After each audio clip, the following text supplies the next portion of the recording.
This is the video for homework 3.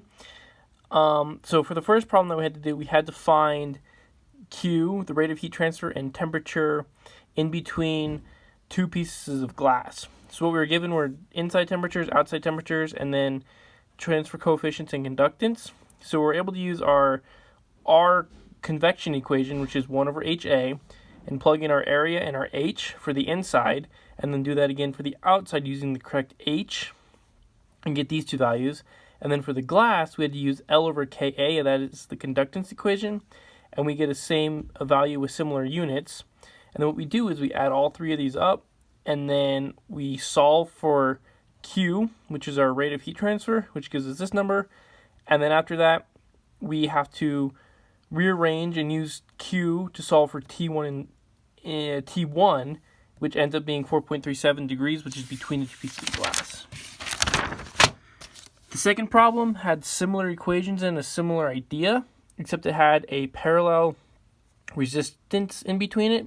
So we can solve all these equations regularly with the same 1 over HA or L over Ka, depending on what we have based on this brick, wood, and fiberglass. But because of the wood and fiberglass are in parallel with each other, we have to do the simple equation 1 over each of these to get a value, and then we can add this value to the total value, as that is how parallel and series work, which in turn we do the same way to get our rate of heat transfer. And then to get our total watts that were used or through the cross-sectional area, we do the area over a different area in here, and that gives us 406 watts. The third problem was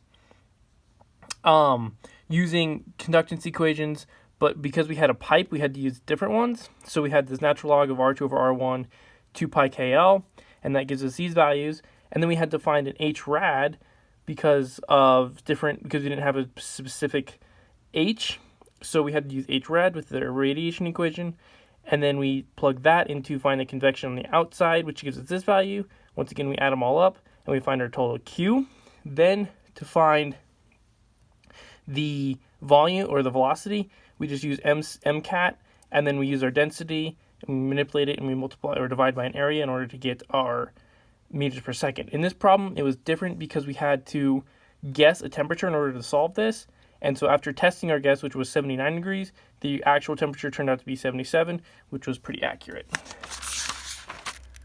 And then the final problem was looking for mass flow rates using helium diffusing out of a balloon.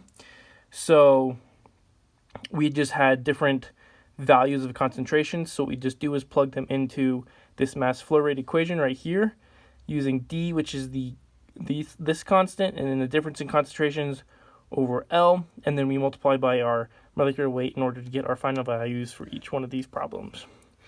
The only points of confusion would be when to use different variations of this equation and how we know what is needed where, and then how to understand all the series and parallel differences, especially in a problem of such.